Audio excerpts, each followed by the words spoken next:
இது இலங்கை ஒலிபரப்பு கூட்டுத்தாபனம்.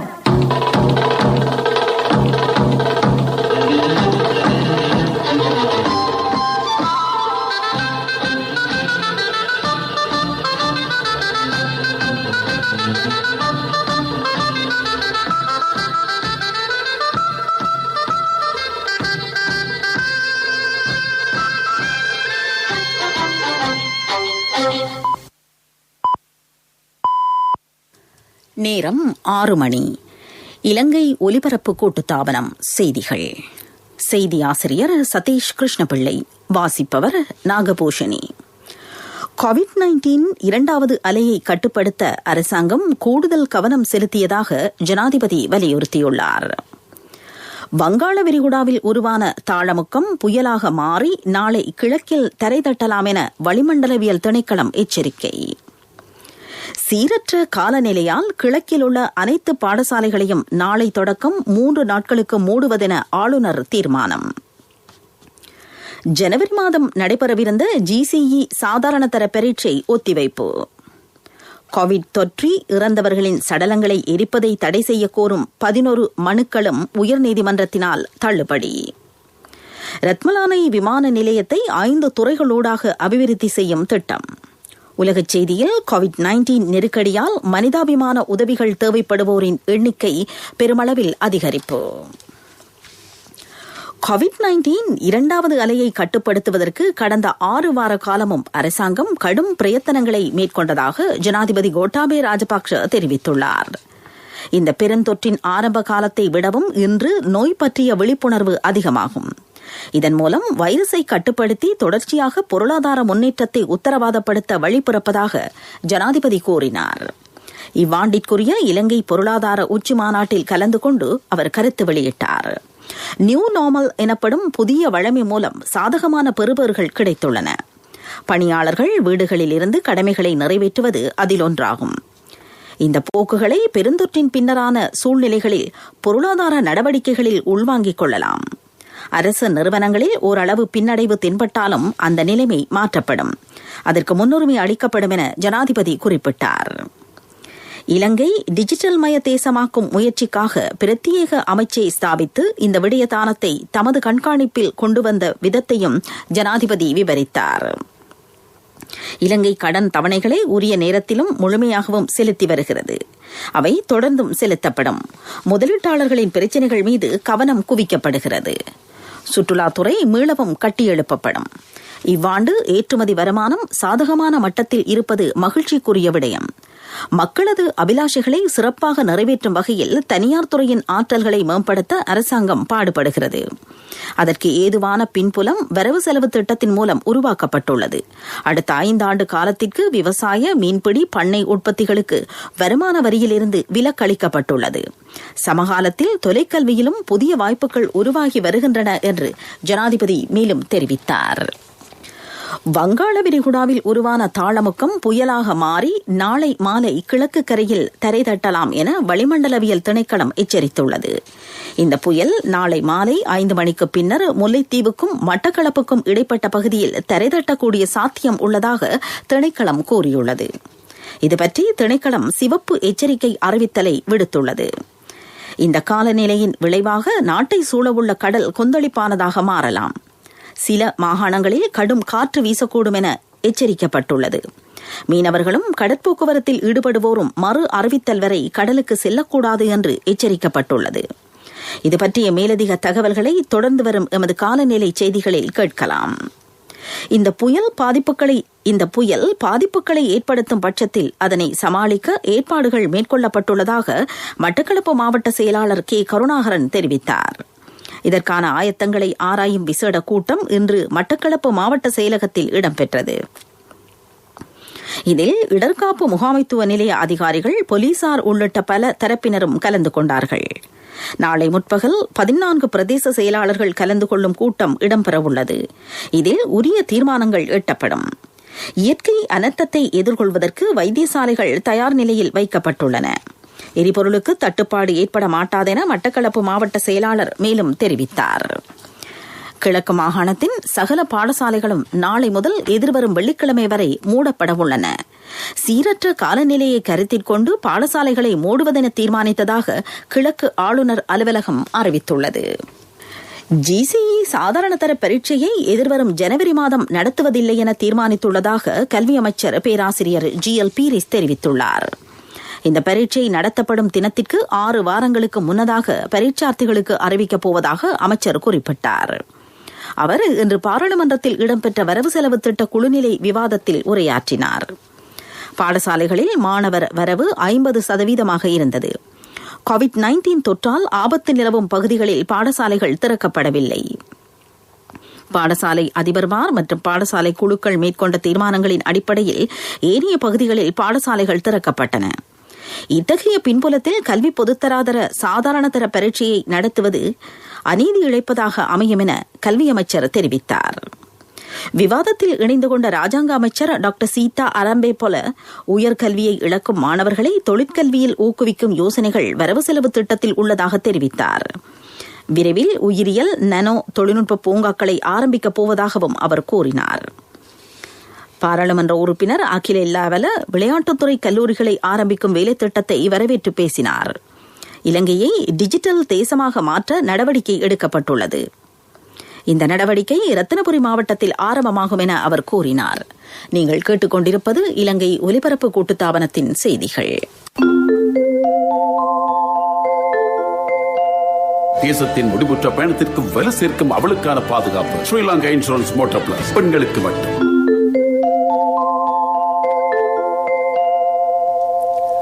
COVID-19 தொற்றி உயிரிழப்பவர்களின் சடலங்களை தகனம் செய்வது தொடர்பான வர்த்தமானி அறிவித்தலை ரத்து செய்யுமாறு கோரி தாக்கல் செய்யப்பட்ட 11 மனுக்களையும் உயர்நீதிமன்றம் தள்ளுபடி செய்துள்ளது. வர்த்தமானியை வலிதற்றதாக அறிவிக்குமாறு கோரி அடிப்படை உரிமை மீறல் மனுக்கள் தாக்கல் செய்யப்பட்டுள்ளன.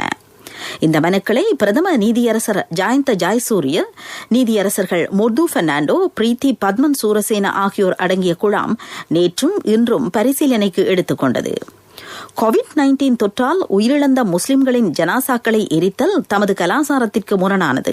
இதன் காரணமாக தமது அடிப்படை உரிமைகள் மீறப்படுகிறதென மனுதாரர்கள் வாதிட்டார்கள். இந்த மனுக்களை விசாரித்த நீதியரசர்கள் குழாம் பெரும்பான்மை அடிப்படையில் மனுக்களை தள்ளுபடி செய்வதென தீர்மானித்தது. இலங்கையில் இதுவரை COVID-19 தொற்று உறுதிப்படுத்தப்பட்ட 23,987 பேர் இனம் காணப்பட்டுள்ளனர். குணமடைந்த தொற்றாளர்களின் எண்ணிக்கை 17,815 ஆகும். 6,552 பேர் மருத்துவமனைகளில் சிகிச்சை பெறுகிறார்கள். இதுவரை 118 பேர் COVID-19 பெருந்தொற்றுக்கு பலியாகியிருக்கிறார்கள். பாராளுமன்றத்தில் வேலை செய்யும் எவருக்கும் COVID-19 தொற்று ஏற்பட்டதாக ஊர்ஜிதமாகவில்லை என பாராளுமன்ற செயலாளர் நாயகம் தம்மிக தசநாயக்க தெரிவித்துள்ளார். ஒரு ஊழியர் காய்ச்சலால் பீடிக்கப்பட்டிருந்தார்.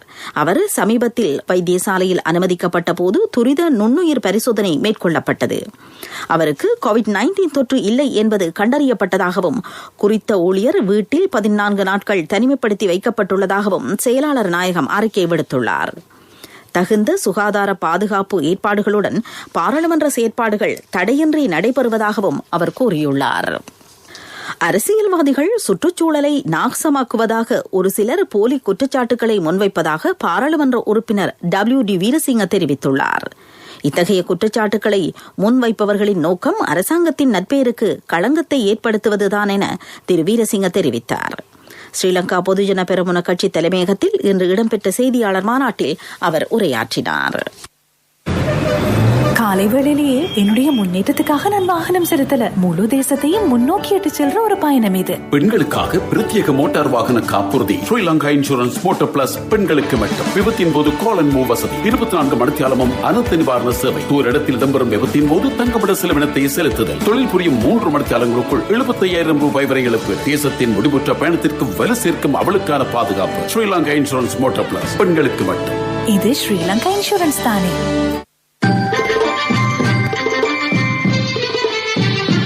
பிரதான செய்தி வழங்குவோர் ஒவ்வொரு வீட்டிலும் இருக்க வேண்டிய வீட்டு வைத்தியர் சித்தாலேப. ரத்மலானை சர்வதேச விமான நிலையம் 5 துறைகள் ஊடாக அபிவிருத்தி செய்யப்பட இருக்கிறது. இதற்கு தேவையான பூர்வாங்க திட்டங்கள் அமுலாவதாக அமைச்சர் பிரசன்ன ரணதுங்க தெரிவித்துள்ளார். ரத்மலானை விமான நிலையத்தை உள்நாட்டு விமான சேவை கேந்திர நிலையமாக மாற்றுவது இதன் நோக்கமாகும். இது கேளிக்கை விமான பயண மத்திய நிலையமாகவும் அபிவிருத்தி செய்யப்படும் என சுற்றுலாத்துறை அமைச்சர் குறிப்பிட்டார். கொழும்புக்கும் யாழ்ப்பாணத்திற்கும் இடையிலான பயணிகள் விமான சேவை இடைநிறுத்தப்பட்டுள்ளது. இதற்கு கோவிட்-19 பெருந்தொற்றால் விளைந்த நெருக்கடிகள் காரணம்.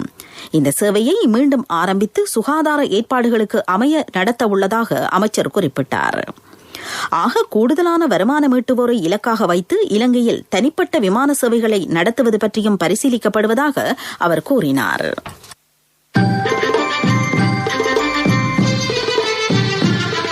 பிரதான செய்தி வழங்கியோர் ஒவ்வொரு வீட்டிலும் இருக்க வேண்டிய வீட்டு வைத்தியர் சித்தாலேபன்.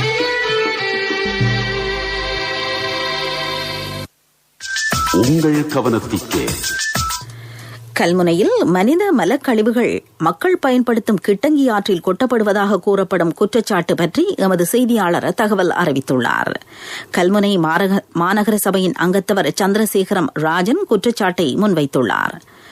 மாநகர சபையின் கழிவகற்றும் இயந்திரம் முடங்கி கிடக்கையில் தனிநபர் ஒருவர் மலக்கழிவுகளை அகற்றி கிட்டங்கி ஆற்றில் சங்கமிக்கும் சாய்ந்தமருது பரப்பில் கொட்டி வருவதாக அவர் குற்றம் சாட்டியுள்ளதாக எமது செய்தியாளர் அறிவித்துள்ளார். உங்கள் கவனத்திற்கு உலகச் செய்திகள். கோவிட்-19 நெருக்கடியானது மனிதாபிமான உதவிகள் தேவைப்படுவோரின் எண்ணிக்கையை பெருமளவில் அதிகரித்துள்ளதாக ஐக்கிய நாடுகள் சபை அறிவித்துள்ளது. அடுத்த ஆண்டு உலகெங்கிலும் 33 பேரில் ஒருவர் உணவு, குடிநீர், மலசலகுட வசதிகள் போன்ற அடிப்படை தேவைகளுக்காக மற்றவரின் உதவியை நாட வேண்டியிருக்கும். இது இந்த ஆண்டில் உதவி தேவைப்படுவோரின் எண்ணிக்கையை விடவும் 40% அதிகரிப்பாகும் என ஐக்கிய நாடுகள் அறிக்கையில் குறிப்பிடப்பட்டுள்ளது. உலகளாவிய மனிதாபிமான கண்ணோட்டம் என்ற தலைப்பில் அறிக்கை தொகுக்கப்பட்டுள்ளது. வியட்நாமில் 89 நாட்களுக்கு பின்னதான கோவிட் தொற்று உறுதிப்படுத்தப்பட்ட நோயாளி ஒருவர் கண்டுபிடிக்கப்பட்டுள்ளார். ஹோசிமின் நகரைச் சேர்ந்த 32 வயது மனிதருக்கு தொற்று உறுதிப்படுத்தப்பட்டுள்ளது.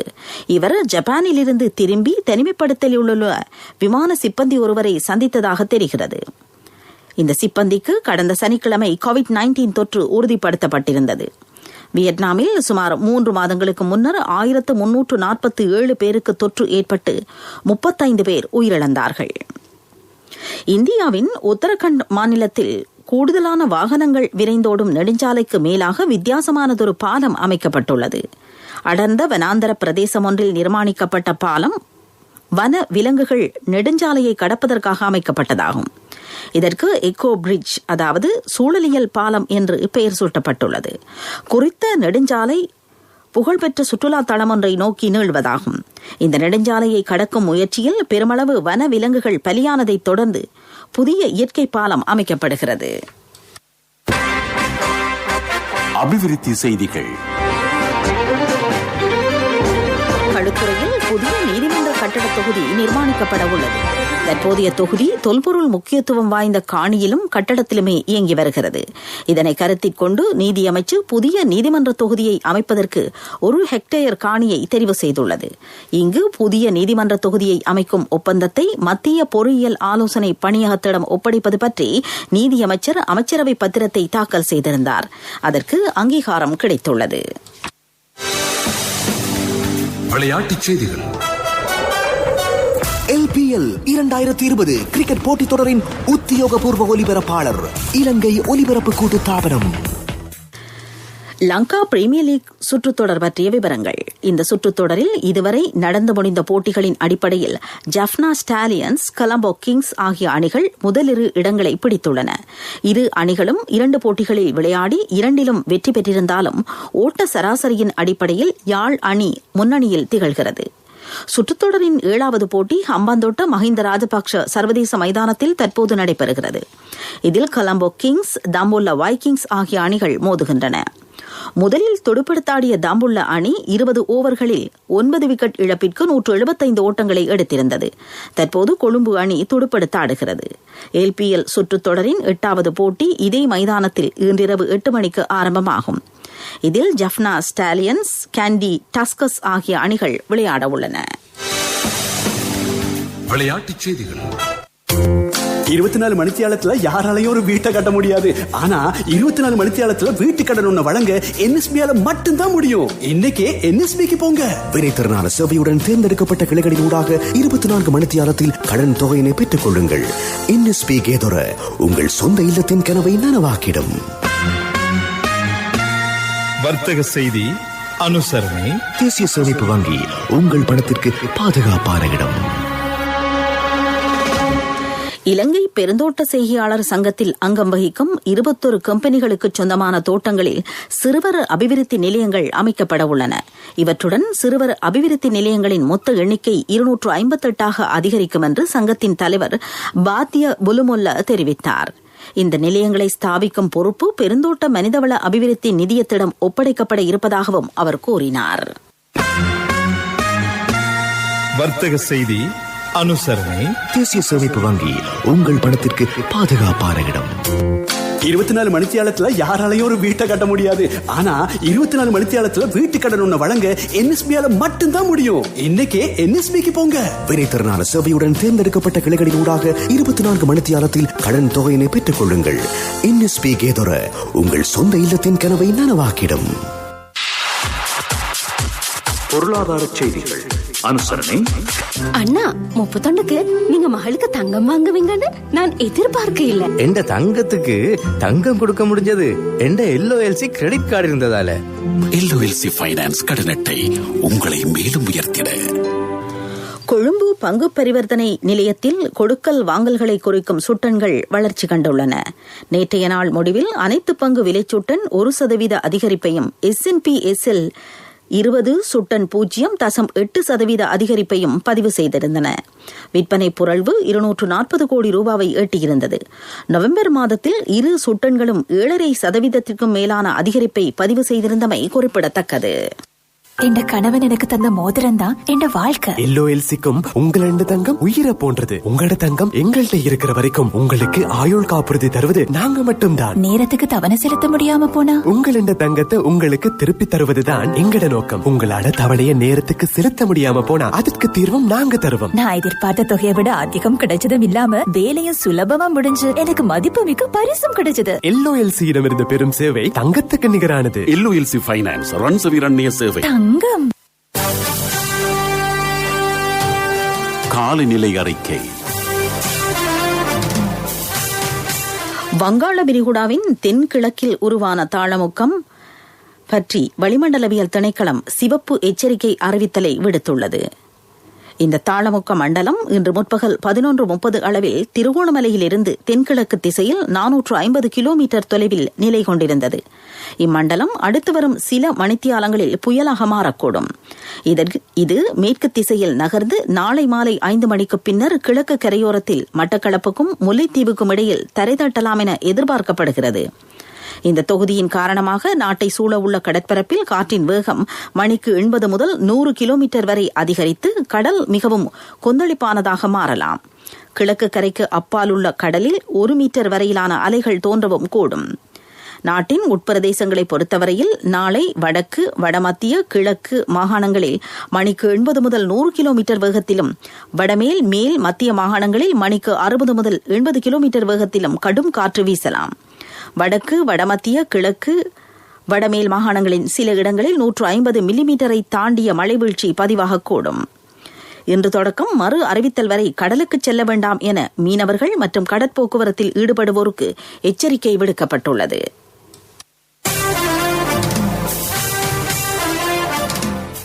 ஜனாதிபதி